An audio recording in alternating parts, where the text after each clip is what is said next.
Assalamualaikum warahmatullahi wabarakatuh.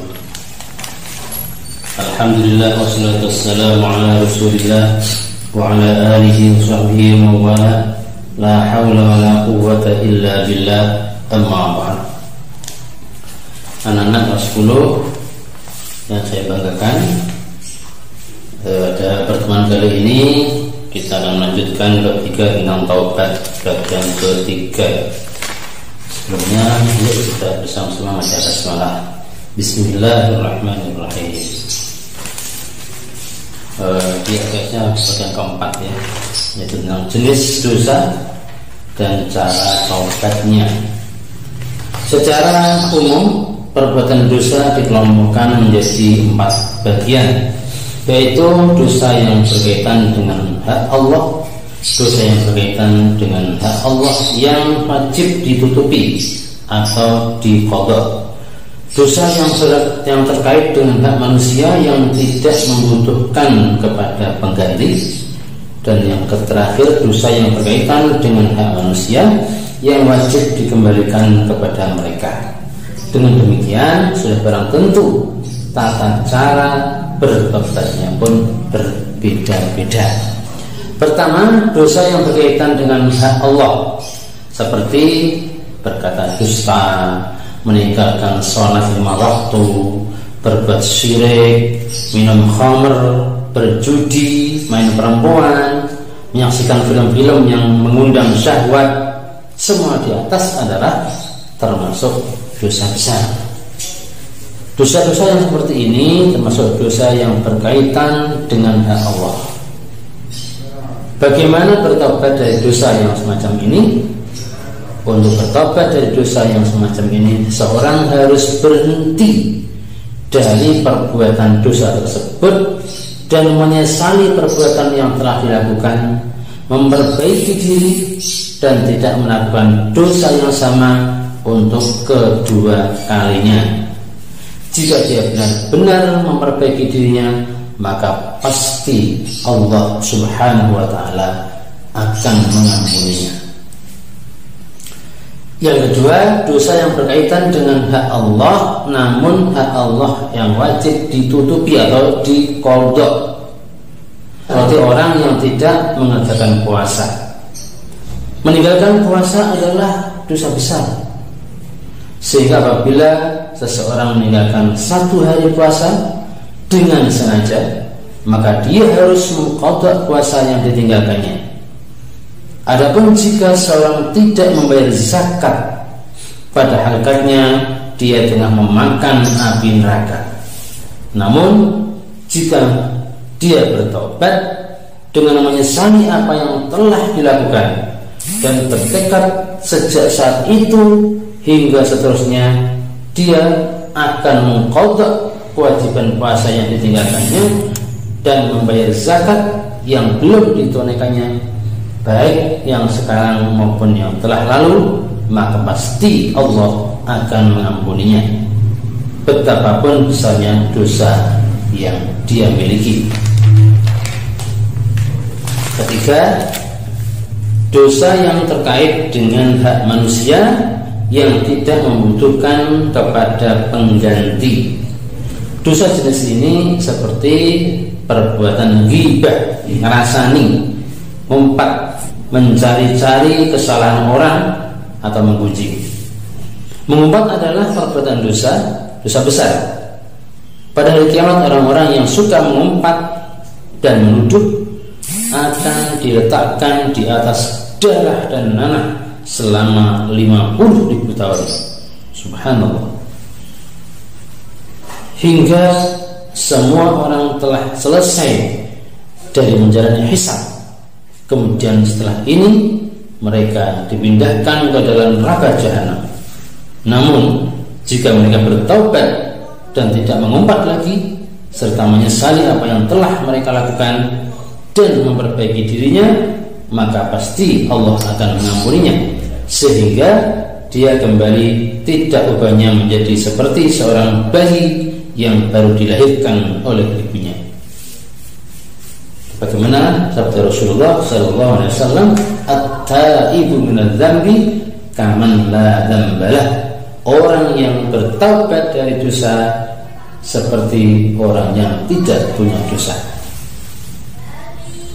Dan jika dia bisa menghilangkan tuduhan yang telah dia alamatkan kepada orang lain dan menjaga martabat dan kehormatan mereka, serta pergi kepada setiap orang yang telah diumpatnya untuk minta keridhaannya, hal yang demikian adalah perbuatan yang sangat luar biasa baiknya.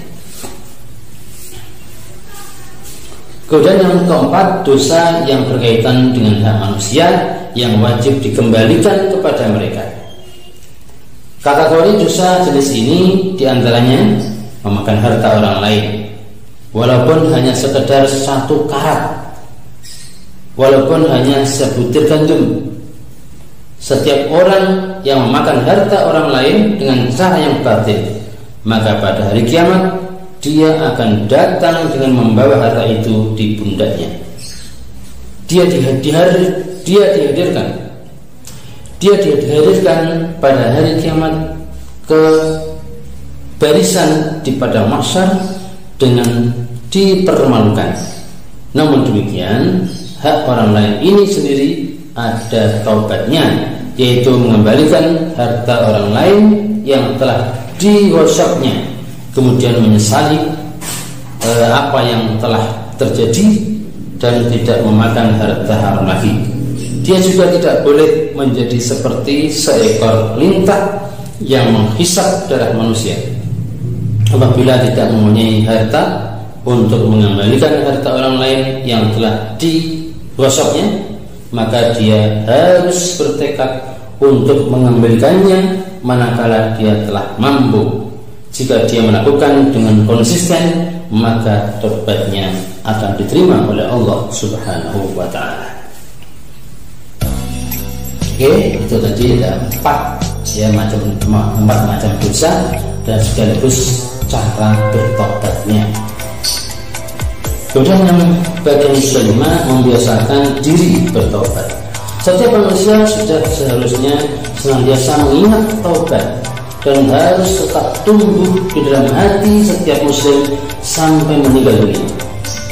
Hati setiap muslim wajib senantiasa bergetar di hadapan keagungan Allah, Zat yang maha menerima taubat hambanya. Hati setiap muslim harus senantiasa memperhatikan dan meneliti kesalahan dan dosanya sendiri sehingga tidak terulang kembali. Seorang mukmin tidak boleh kehilangan tongkat 2 kali dan tidak boleh jatuh pada lubang yang sama 2 kali.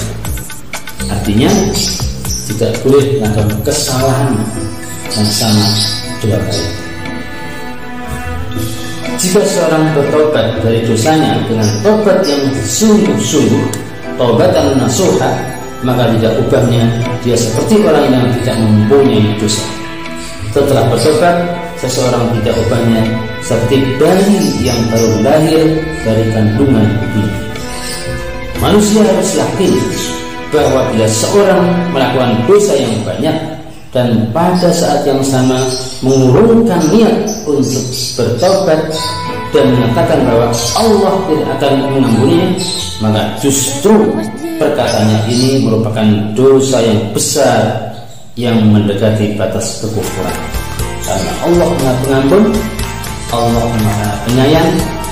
Betapapun dosa yang dilakukan manusia, asal dia bertobat dengan sungguh-sungguh dan bertekad untuk tidak akan mengulangi dosanya lagi, maka Allah akan mengampuni dosanya.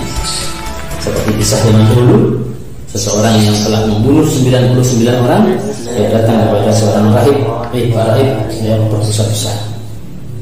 Dosa saya sangat besar, bukan hanya membunuh ya, semua perbuatan dosa sudah dilakukan semua, termasuk membunuh 99 orang. Apa kata rahib? Wah, dosa terlalu besar, tidak mungkin Tuhan mengampunimu.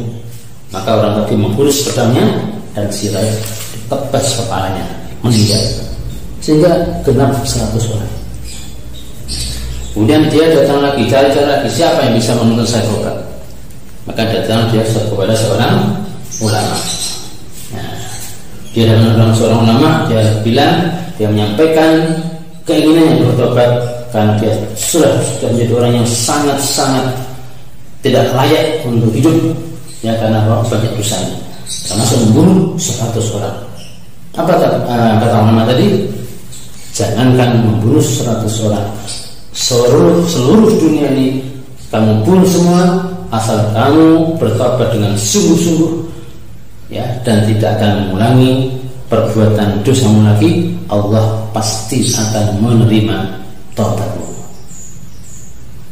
Oke, demikian yang bisa saya sampaikan, semoga bermanfaat dan semoga Allah SWT senantiasa menjaga kita dari perbuatan dosa-dosa besar, terutama dosa yang berkaitan dengan sesama manusia. Kita tutup dengan bacaan hamdalah. Alhamdulillahirabbil alamin. Assalamualaikum warahmatullahi wabarakatuh.